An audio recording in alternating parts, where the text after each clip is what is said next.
Good afternoon and welcome to Courtroom Chronicles, Charles of South Africa.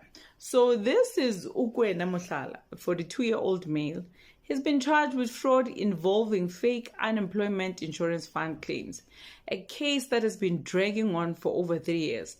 His first arrest was on the 14th of February 2022 in Piet Retief after a hoax sting operation caught him red-handed. But after being released on bail, he failed to return to court, leaving authorities frustrated and the case unresolved.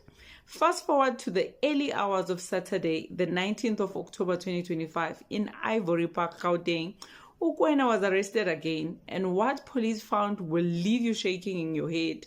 A notebook containing dozens of ID numbers, bank account details, and incomplete UIF claim forms, the exact tools of his alleged crime.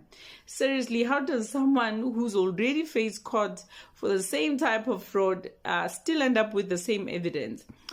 I guess it's only in South Africa. Ukwena claims he can change it and fix the situation, but clearly he hasn't been very efficient. All of his statements and affidavits are already on record, and authorities are determined to see this case through. His next court appearance is scheduled for Tuesday, the 28th of October 2025, when he will face a formal bail application.